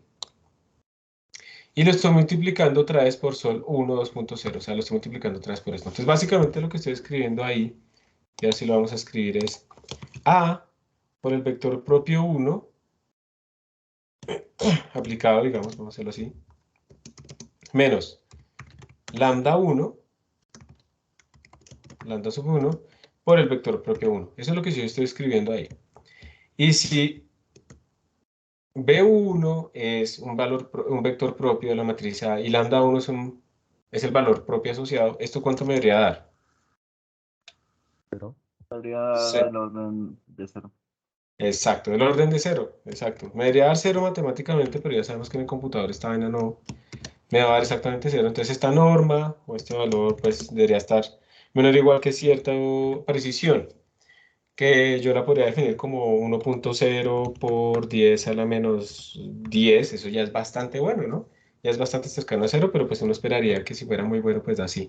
Pero pues esto va bien cuando son chiquitas, pero entre más grandes, pues hay más, digamos, diferencias en el cálculo numérico y demás. Entonces, pues ya uno no se puede poner como tan exigente que tiene que ser 10 a la menos 16, sino pues uno puede hablar que cosas como 10 a la menos 10 o algo así. A menos que de verdad, digamos, del futuro de la humanidad dependa pues de que yo tenga tantas cifras decimales de precisión. ¿Listo? Porque pues esto tiene que ver con la fusión nuclear o una vaina así fría, que si se lograra pues cambiaría absolutamente todo. Bueno, entonces eso es, vamos a ejecutarlo. Entonces miren que aquí sale los eigenvalues, pero ¿por qué me salió esa J ahí? ¿Qué quiere decir la J? La unidad imaginaria, ¿no?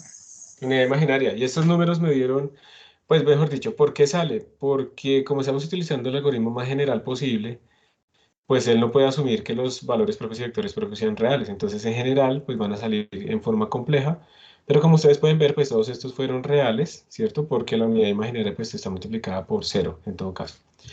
Y los eigenvectors, observen que es una matriz bidimensional donde tenemos entonces que este primero es el primer vector propio, esta parte de acá es el segundo vector propio, esta parte de acá es el tercer vector propio y esta parte de acá es el cuarto vector propio. Y miren que la verificación para el solamente estamos verificando el primer valor propio del primer vector propio, nos está dando 0, cosas por 10 a la menos 14, 10 a la menos 14, 10 a la menos 15. ¿Listo? Eso es lo que nos está dando. Entonces ahora yo lo que quiero que ustedes hagan en un momentico es que hagan la verificación para todos, los 4 valores propios. Entonces, ¿cómo lo escribirían? ¿Listo? Lo van a hacer acá mismo y voy a pedirle a alguien que nos muestre después cómo lo hizo. No, mentira, sí, háganlo en un breakout room. Es bueno que se sigan conociendo. Entonces, pero eso es muy corto, entonces apenas les voy a dar 5 minutos. ¿Listos? Entonces se van a ir ya. De hecho, creo que aquí le puedo poner el tiempo.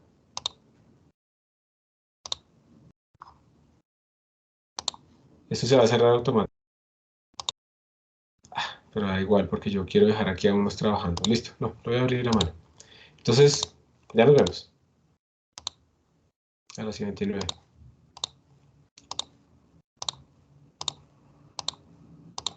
Y los del Salón 1, que son Daniel Vargas, David Holguín, Angie Camargo y Ángela Paula Vargas, se quedan aquí en esta sala. No tienen que hacer nada. Van a trabajar acá y se quedan grabados. ¿Listos? ¿Quién va a compartir pantalla? Listo, bro.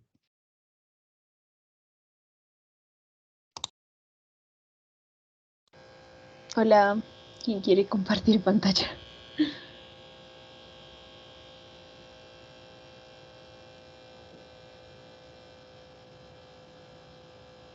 Hola, yo puedo compartir pantalla. Dale. Aunque te escuchamos muy bajito. ¿Ahora mejor? Un poquito más. Vale, yo hablo duro. Ya, no, ya ahí te escuché bien. Pues no súper alto, pero bien. Ok. Bueno, acá está. Estaba pensándolo hacer con un for, pero no estoy seguro cómo hacerlo. Pues sí podría ser un índice que vaya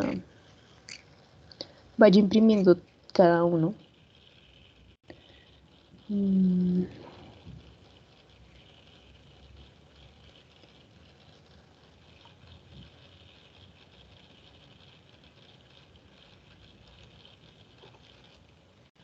Sí, yo creo que está bien.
Cuando tú lo ejecutaste la primera vez sin el for, ¿te funcionó bien?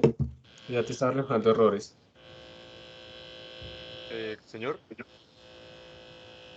Cuando tú lo ejecutaste la primera vez sin el for, ¿te funcionó bien? ¿Sí o no? sí, pues Espérate a ver, entonces. Add solution. Eso, esta parte sí. listo. Entonces sí, con el for estás variándole para los diferentes valores. Entonces el i. Vuélvelo a descomentar si quieres. A ver. La primera es solution 1, ¿no? Yo no sé por qué le cambiaste a solution 0.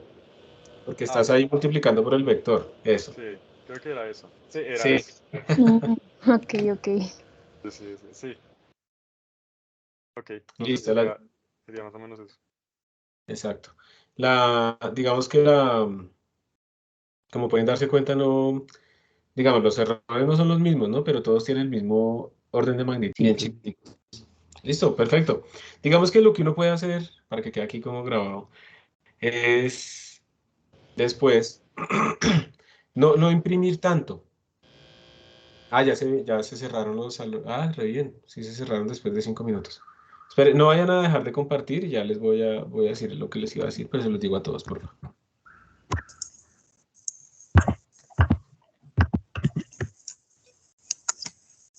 Listo, ya se cerraron los breakout rooms. Entonces aquí se está compartiendo la pantalla, la solución que hicieron los que estaban aquí en la sala principal. Y pues simplemente pusieron un for para poder variar la verificación del vector propio y valor propio, que en este caso son 4.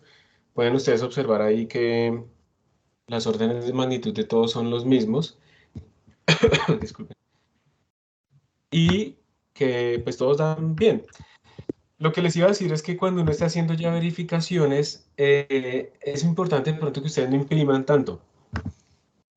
Ya lo que uno puede hacer después, para no ver esto, porque imagínense una matriz de 1000 por 1000 que uno se ponga a imprimir, pues uno va a cometer el error de imprimir demasiado, y eso también no solamente es imposible de manejar y de leer, sino que además pone lenta las verificaciones. Entonces uno lo que puede hacer es ir acumulando esa diferencia y calcular como la diferencia promedio, la diferencia máxima, por ejemplo. Si yo veo que la máxima es menor a la precisión que yo quiero, pues yo sé que todas están por debajo de eso. Cosas de ese estilo, ¿listo? Ya cuando ustedes vayan a hacer una verificación en sistemas mucho más grandes, no lo hagan imprimiendo, sino hagan como calculando números y al final solo imprimen un numerito particular que caracterice esa situación. Muchas gracias, listo, ya puedes dejar de compartir si quieres. Ok.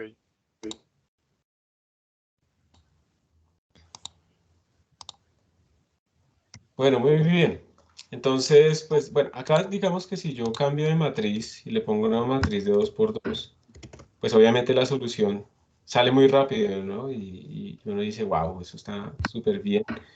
Dependiendo de la matriz, pues esto se va adaptando rápidamente. Miren que siempre nos está generando, no mentiras, esta matriz en particular, 0, menos 1, 1, 0, esta sí nos está generando vectores que tienen componentes que son imaginarias, por ejemplo, que tienen componente compleja y en el caso particular, en este caso, son completamente imaginarias, ¿sí? Entonces, dependiendo de la matriz, pues uno tiene diferentes situaciones a resolver. De nuevo también, uno no muchas veces, no siempre puede escribir las matrices así como a mano, sino que las tiene que leer de archivos, entonces pues uno tiene que saber combinar las diferentes funciones que tiene para este tipo de casos NumPy y demás. Aquí les están pidiendo que calculen los valores propios y los vectores propios de esta matriz, pero pues realmente es el mismo ejercicio, ¿no? Es solo coger esta vaina que tenemos acá y cambiarle los numeritos. Entonces, pues como no aprendemos mucho más de ese ejercicio, pues no lo vamos a hacer. Y entonces aquí viene otra pregunta y es, ¿cómo crece el tiempo en función del matrix size? ¿Sí? Esa es como otra exploración que vamos a hacer para comparar el orden de magnitud de, por ejemplo, resolver un sistema A por X igual a B a resolver un sistema general donde calculo los valores propios y vectores propios. Entonces, se va a hacer una implementación de lo mismo que ustedes hicieron, que están haciendo o que ya hicieron para mañana, se va a hacer también para este tipo de problemas. Y pues lo que sigue acá son unos ejercicios para que ustedes resuelvan. Digamos, ya nosotros hicimos de hecho creo que hicimos este mismo. Espero que tiene un micrófono abierto. Eso. Gracias. Vamos, ya lo hicieron ustedes, entonces no lo vamos a hacer. Aquí la idea es que traten de ustedes de definir, digamos que teniendo un vector AB, lo quieren rotar 90 grados. ¿Cómo sería la matriz que uno debe definir para que haga esa rotación? O es más, una rotación que sea arbitraria, que uno le mande los grados o los radianes y coja un vector y me lo rote en esos grados, ¿sí? Entonces, ¿cómo deberían definir esa matriz? Y pues verificar que cuando se le aplica a un vector, definitivamente el vector sí fue rotado. Entonces, uno cómo puede verificar esto de 90 grados. Digamos que si yo llego y le pongo el vector que es así vertical y le aplico la matriz, pues me tiene que dar ahora un vector que quedó en esta dirección, ¿cierto? ¿En esta dirección o en esta dirección? ¿En cuál de las dos creen ustedes que debería ser cuando roto 90 grados? ¿Cuál de las dos? Perdón, ¿cuál es el vector inicial? El azul, que está vertical. ¿Cuál de los dos Hacia la azules, izquierda, perdón? ¿no? Hacia la El izquierda, azul. ¿cierto? Porque estamos asumiendo rotaciones que son positivas, o sea, la convención de contrario a las manecillas de reloj. Entonces así me debería dar. Si a este vector azul clarito, cian, le aplico esa matriz que rota por 90 grados, debería retornarme este vector. Entonces, ya en componentes, lo que estoy diciendo es que este vector que tiene componentes, digamos, 0,1, supongamos que es unitario, pues me tiene que al final dar el vector que tiene componentes menos 1,0. Probablemente muchos de ustedes han hecho ese tipo de problemas, ¿sí? Y saben cómo empezar a definir esa matriz, pero pues hay que hacerlo de forma general. Este es un problemita que salía en un libro de física matemática, el BOAS, que habla de una lente, digamos, esto viene en un artículo, y habla de cómo calcular la trayectoria de unos rayos utilizando, digamos, unas matrices. Estas matrices definen dos lentes en términos de un coeficiente de refracción y unos radios de curvatura de los lentes.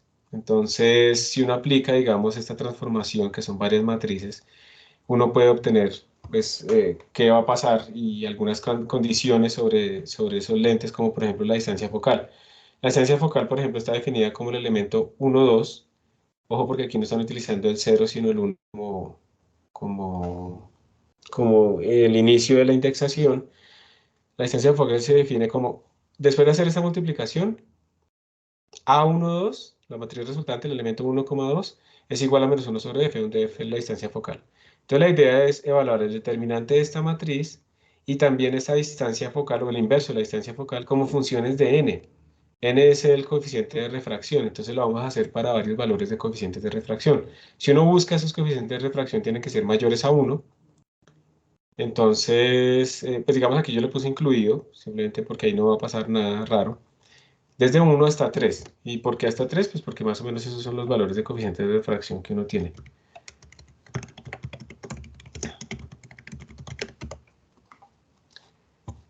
Refractive Index, es que refraction. Entonces, este coeficiente de refracción le permite ver a uno como, digamos, estos ángulos de inclinación o desviación cuando cambia uno, cuando viene un rayo de luz y cambia de medio. Y vamos a ver si aquí hay una tablita. Estos son los diamantes, pero ¿saben qué tiene mayor refracción que los diamantes y es más barato? ¿Alguien sabe? Hay un material que es mucho más barato y brilla más que los diamantes. Porque digamos que todo ese cuento de que cuando uno se va a comprometer y no sé qué cosas que tiene que dar un diamante, pues eso viene de The Beers cuando hablaban de toda su campaña de que el diamante dura para siempre, así como el amor y bla, bla, bla. La gente se acostumbra a eso, pero comprar un diamante es supremamente costoso. Hay un material que se llama moisonita. La moisonita es muchísimo más barata porque es que en el diamante el problema es que el precio se incrementa con el volumen. Entonces, es muy caro. La moisonita es muchísimo más barata y brilla más que un diamante. De hecho, la gente ni siquiera en general pueden distinguirlo. Y uno lo que debería hacer es comprar un anillo de moisonita si quiere realmente seguir esa tradición, pero no gastarse un montón de plata en eso. Pues no tiene sentido empezar la vida con alguien endeudado, ¿cierto? También así como lanzar una fiesta. Tengo algunos conocidos que fiestas de 100 invitados, 60 millones de pesos gastados ahí y endeudados la siguiente noche. Eso no tiene sentido, ¿no? Mejor meterle esa plata a un apartamento. Entonces, mire que los valores, digamos, el coeficiente de refracción en el vacío, pues es 1. No, ahí empieza, digamos, nuestro valor y dependiendo de la temperatura, pues vamos a asumir esto, pues los coeficientes de refracción van cambiando, van cambiando, van cambiando. A esta temperatura ambiente, pues tenemos como este coeficiente de refracción del agua y pues llegamos hasta valores como más grandes. Observen, por ejemplo, acá está la moisonita precisamente. El diamante tiene un coeficiente de refracción de 2,42 y la moisonita tiene uno mayor. Entonces se ve que de hecho brilla mejor que el diamante, por ejemplo, más que, que el circón, que es alguna de las cosas que se utilizan a veces también para reemplazar los diamantes.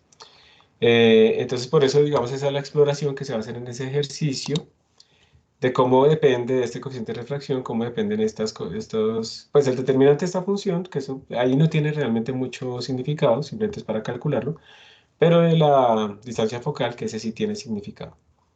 Hay otros ejercicios, por ejemplo, en sistemas de reactores, cuando ustedes tienen estos reactores, sobre todo en ingeniería química, aparece mucho esto. Entonces hay unas entradas y lo que uno hace es balancear la masa. Entonces la masa que está entrando, digamos, en este reactor, a ver si esto es lo que está acá, sí, es como un flujo que uno tiene por unas constantes que dependen del reactor.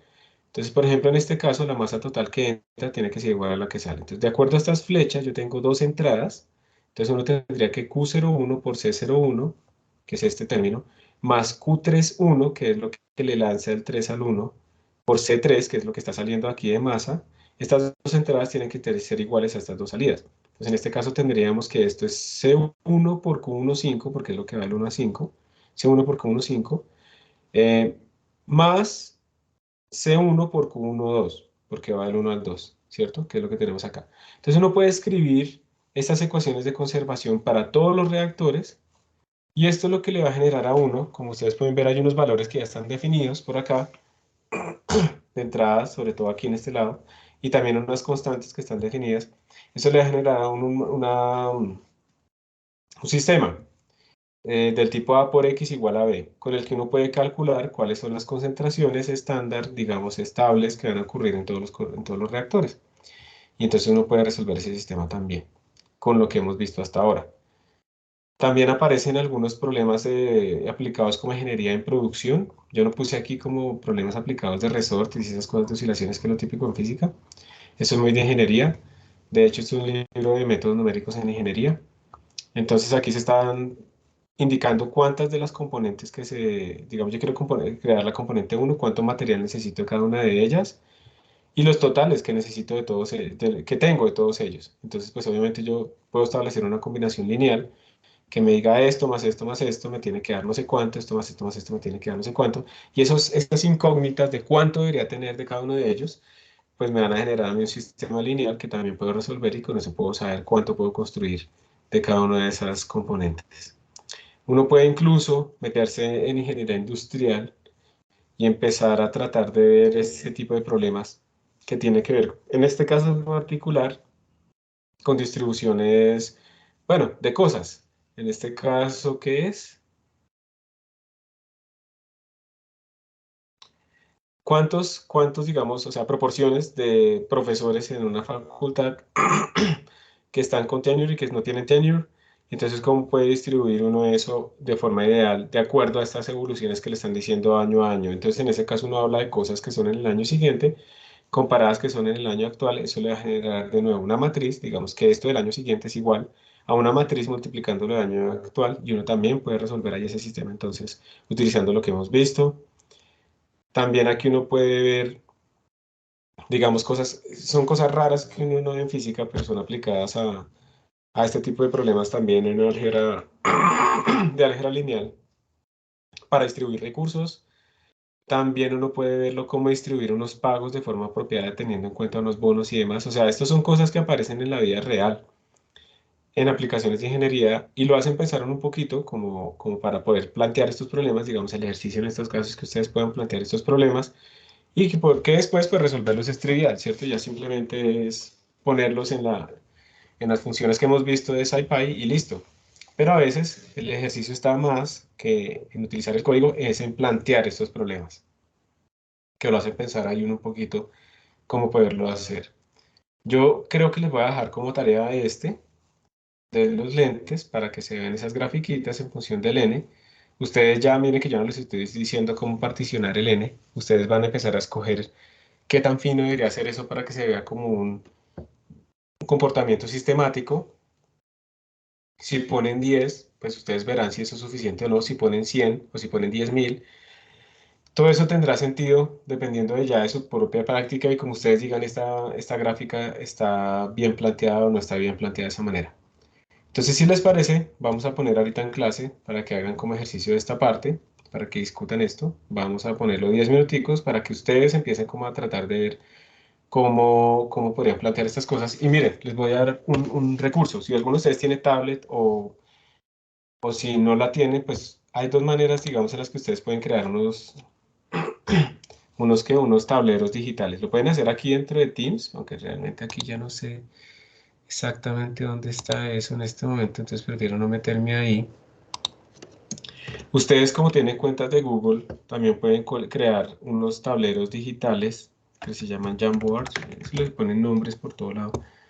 Pero ustedes pueden ir acá simplemente con su cuenta y crear un Jamboard y lo pueden compartir con sus compañeros. Supongo que aquí me quedó tapado, sí.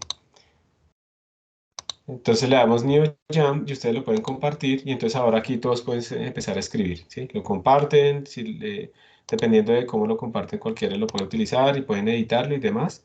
Y entonces pueden empezar a trabajar y ustedes pueden todos trabajar al mismo tiempo y entonces pueden empezar a escribir, ¿sí? Si tienen tablet es mucho más sencillo, pero pues también lo pueden hacer ustedes con el mouse, hacer lo que quieran. pero todos pueden trabajar al mismo tiempo, entonces pueden decir, bueno, entonces si yo tengo aquí mi matriz, y yo tengo aquí mi vector, entonces pues esto es horrible cuando uno lo hace con el mouse, pero es mejor que nada. Entonces yo tengo aquí mi vector con estas componentes X, Y, entonces yo quiero rotarlo cierto ángulo, entonces ¿cómo lo podría hacer? Entonces todos pueden empezar a contribuir ahí. Les voy a dar 10 minutos para que traten de jugar. Obviamente hay muchos otros más sistemas en los que pueden ustedes compartir tableros, simplemente es buscarlos allá en Google, ustedes verán cómo lo hacen, o si no lo hacen por el chat, como ustedes quieran. Pero será bueno que trataran de empezar a pensar cómo podrían definir ese tipo de sistemas. Eso es lo último que vamos a hacer Profe, el día de hoy. ¿en ¿Sí? qué Dime. momento se va a hablar del parcial? Pues si quieren ya, porque ese ejercicio es para finalizar la clase. Pero dime, pues cuéntame de una vez. Es que algunos compañeros estaban diciendo que como tienen clase presencial justo después y a veces, por ejemplo, ven la clase en Transmilenio o tienen que salir media hora o 15 minutos antes, que sí tal vez podría considerarse hacerse de forma sincrónica, como por ejemplo el sábado o una hora en la que no haya inconvenientes. No, realmente es muy difícil porque a unos que les sirve el viernes no les sirve el sábado y a otros así inversamente. Eso es muy complicado. Digamos que esto va a ser una sola vez al semestre, parcial.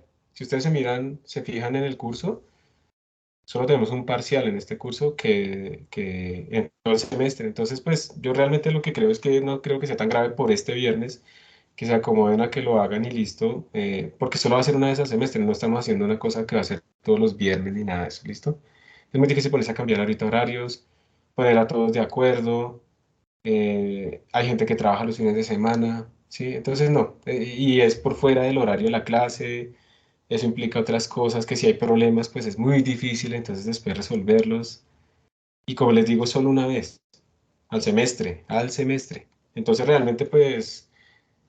Nada, o sea, acomodarse a este viernes y ya, eso no vuelve a pasar porque de resto ustedes lo que van a tener son proyectos intermedios, pues van a tener proyectos finales, trabajos que no son sincrónicos y demás. ¿Listo? Entonces yo les pido ahí es que ustedes se acomoden, porque solamente una vez al semestre, una vez. Listo, profe. Y el tema que se evalúa es hasta lo que se vio hoy, ¿cierto? Sí, sí, sí, o sea, digamos que, a ver, este parcial es como por mantener esa evaluación tradicional, pues obviamente uno confía en ustedes en que no van a ser demasiado exagerados en la copia, no van a regalar su trabajo tampoco a otros o algo así, pero pues obviamente uno no puede controlar eso, uno realmente confía en ustedes. Yo no me voy a poner a hacer como plataformas, digamos, muy restrictivas que les controlen a ustedes las aplicaciones que abren y el computador y demás, a mí no me parece pues bien eso, porque esas plataformas en general, yo como profesor tampoco las controlo muy bien, entonces esas plataformas como que a mí me parece que espían demasiado en todo lo de ustedes.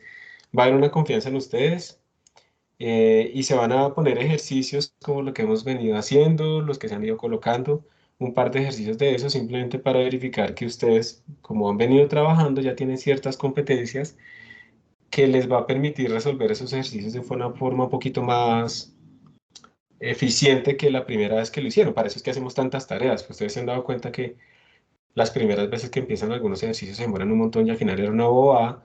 Pues precisamente para eso son los ejercicios, para que uno coja esa práctica, para que uno se vuelva más fuerte en esa práctica y cuando ya tenga que hacer estas soluciones, ahora por ejemplo en un parcial, pues ya no se va a demorar tanto porque ya tiene práctica. Y si se demora un montón, pues es porque le falta práctica. Entonces, sí, lo que les recomiendo es pues que digamos cojan esos ejercicios que hemos dejado como ahí abiertos.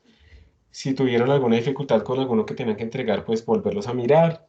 Pero sí, va a ser hasta lo que hemos visto hasta ahora. Por ejemplo, un ejercicio de esto de matrices, resuelva esto, haga esta gráfica y cosas de ese estilo, no, no nada más. Pues digamos que es lo normal de un parcial, ¿no? Evalúa hasta lo que uno ha visto hasta ese momento, ¿cierto? Vale, o Listo, sea, profe, gracias. la metodología va a ser simplemente ejercicios y hágale a programar, básicamente. Pues no sé qué más metodología podrías tener en la cabeza. Digamos, va a ser como resuelva esto, saque esta gráfica y de pronto pues explique una cosa. Pues no sé si eso incluye lo que pensabas o se te ocurre otra cosa. No, no, sí, yo tenía en mente eso. Y respecto a la metodología, hasta qué recursos podemos usar. O sea, no podemos abrir nada o podemos, por ejemplo, ver como en las librerías de SciPy para recordar qué hace la función. Pues mira, Am, es que, digamos, en principio, yo creo que es más importante la característica o la cualidad o, sí, la habilidad de ustedes de buscar información. Sí, ojalá que no sea entre ustedes, ojalá que sea que ustedes buscan la información, buscan cómo resolver algo apropiadamente, sí, o sea, ejercen eso y esa habilidad me parece a mí que no es bueno quitarla. Incluso si estuviéramos en un entorno controlado, si tuviéramos incluso una sala para poder hacer el examen y demás, incluso a ellos les permitiría como buscar, ¿cierto? Información, porque eso es una habilidad útil. Entonces, no hay ninguna restricción. Obviamente se vuelve un poco, pues, no sé, como vacío yo decirles, no, vamos a hacer este parcial, pues obviamente es remoto, pero ustedes no pueden mirar nada, porque es que de pronto alguien que de verdad quiera cumplir con la regla lo va a hacer, pero yo lo estoy poniendo a esa persona en desventaja de otros, pues que no van a hacer caso, a menos que uno los controle, ¿sí? Esa es la diferencia, digamos, entre autorregulación y no. Yo tengo que ser realista, yo no les puedo decir a ustedes es que no pueden mirar nada, a menos que yo lo pueda hacer un enforcement de esa vaina, como, ¿cómo se diría? Como asegurarme de que eso realmente se cumple.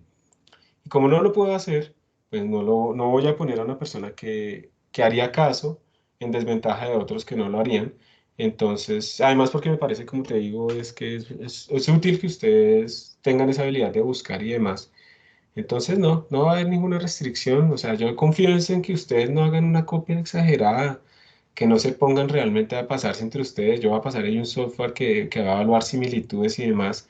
Y pues si se detecta una vaina muy descarada, pues ahí pues se va a anular todo ese punto y va a perder incluso el que regaló. Pero eso es más de ustedes, ¿sí? Que no sea muy descarado, ¿listo? Porque pues hay una confianza detrás. Y si uno al final detecta esas cosas, pues empieza a generarse como un ambiente maluco. Uno dice, si no puedo confiar en ellos, me toca como ser más estricto, no sé qué. Entonces, digamos que no, yo parto en que sí se puede. ¿Está bien? Entonces, no te preocupes, no hay restricciones en que no puedan buscar ni nada. Si tú llegas y dices, no, es que yo encontré una función en SciPy que me ahorraba un montón de líneas y yo ya no tuve que utilizar esto, sino que con esto de una, no, pues buenísimo, ¿sí? Porque ese es el punto. Si uno logra encontrar una forma más eficiente de hacerlo, en la que confía más, en que de pronto le da mejor, pues eso es útil, ¿listo? Entonces, no hay problema con eso, ¿listo, Juan David? Listo, sí, señor. Yo no tengo parciales de semestres pasados porque esta es la primera vez que estoy dictando este curso con este tema. Si les paso un parcial del semestre pasado, les van a salir a ustedes cosas de debugging, de high performance computing en C++, de programación remota, o sea, es completamente diferente, ¿listo? Entonces, lo que tengo como idea es como basado un poco en los ejercicios que hemos visto, coger un poquito un libro de métodos numéricos y ponerlos a ustedes a calcular cosas. Digamos que no va a ser como esos ejercicios como calcula los valores propios de esta matriz. No, pues porque pues eso no evalúa una habilidad de ustedes, salvo la habilidad de copiar y escribir, ¿sí? Pero pues eso no es lo que estamos buscando evaluar acá. Puede ser como ese ejercicio que les estaba diciendo que podía quedar de tarea. Entonces, bueno, tenemos esta matriz, depende de estos parámetros, calculemos cómo depende de esto en función de esta cosa. Entonces va un poco más allá, ¿cierto? No solamente debo escribir la matriz, la multiplicación, sino que lo voy a hacer como funciones, porque como dependen los parámetros, entonces tengo que mandarlo como funciones. Y si además después me piden una gráfica de algo en función de algo, pues claro, evidentemente tiene que ser una función que recibe unos parámetros, aunque internamente esos parámetros definen una matriz. Entonces como que mezcla varias cosas y ahí sí se está evaluando que puedan resolver un problema como más aplicado, como más real, más que simplemente pues coger un ejercicio y adaptarlo, que claro, todo el mundo feliz se hace eso, pero no aprendió nada, ¿sí? No sabe cómo salir y no, les pone otro problema y no saben cómo hacerlo, pues porque todo fue trivial. Y aunque pues es chévere que porque yo fui estudiante, es chévere que uno le ponga todo trivial, pues uno como profesor tiene que retarlos un poquito más para que ustedes realmente sepan hacer un poquito más allá, adaptarse un poquito más, partir de lo trivial y adaptarlo. Entonces, para que si quieren cómo prepararse, pues lo que les digo, revisar los ejercicios que hemos hecho, sobre todo los que les han costado, Sobre todo esos que yo hago y como que les paso y ustedes como que no los codificaron, tratar de ver si ustedes los pueden codificar. Y coger problemas de libros de cálculo numérico, de numerical analysis, y resolverlos. Yo creo que es que eso depende mucho, Gabriela. Yo normalmente lo que hago es coger un ejercicio, resolverlo, calcular más o menos cuánto tiempo me demoré yo, multiplicar eso por más o menos por 10, o sea, un orden de magnitud se van a demorar ustedes más, o incluso a veces por 15, dependiendo si tiene más instrucciones, algo así. Y con eso yo más o menos calculo cuánto sería como lo que se tomaría. Entonces no puedo asegurar un número, va a ser mayor que 0 y menor que 10, pero no va a ser, no, menor que 5 incluso, ¿listo? Pero es que puede ser que uno solo pida muchas cosas. Entonces, si me entiendes, es difícil como asegurarte cuántos, pero yo no creo que pase más de 2 o 3 ejercicios donde en general se les va a pedir graficar, en general se les va a pedir cómo usar funciones para buscar una dependencia paramétrica de una cosa con otra y listo. Van a ser más o menos así. El parcial habíamos ya acordado en la primera clase, la primera semana que tuvimos clase, que iba a ser entre la semana 4 y 5. La semana pasada fue la 4, esta es la 5. Esta es la primera clase de la semana 5, entonces no hay más opciones que a que sea este viernes. Y de hecho, si ustedes han visto sus horarios o verifican los anuncios que les deben aparecer cuando yo programo las semanas, las clases de la semana, vieron que este viernes decía parcial, ¿cierto? ¿Sí le salió eso o no le salió? Sí, cierto. Sí, a ustedes les salen los canales y les salen en sus horarios. Ustedes también tienen un horario acá, entonces ahí les sale también que este viernes es parcial. Entonces la respuesta es este viernes, y eso ya estaba acordado desde hace rato, desde el principio. Cuarta o quinta semana, pero haberlo hecho en la cuarta hubiera sido muy prematuro. Entonces por eso pongo cuarta. ¿Qué más preguntas tienen?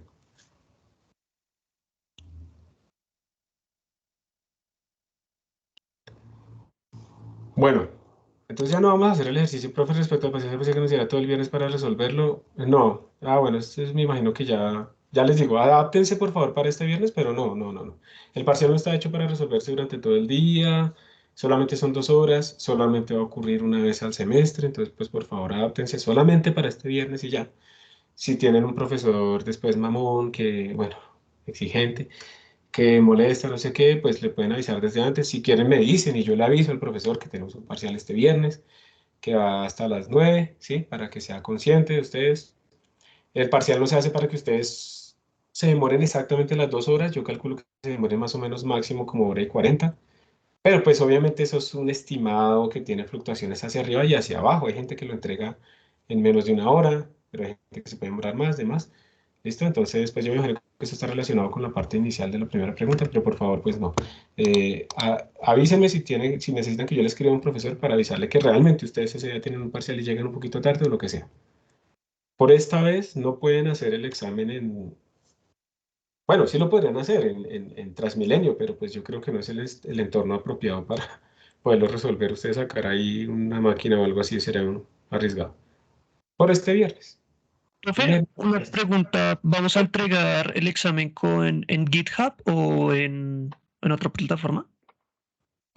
Todavía lo estoy pensando, pero como no hemos trabajado todavía a entregar exámenes en GitHub, yo creo que lo vamos a hacer eso con un notebook. ¿Listo? Listo, profe.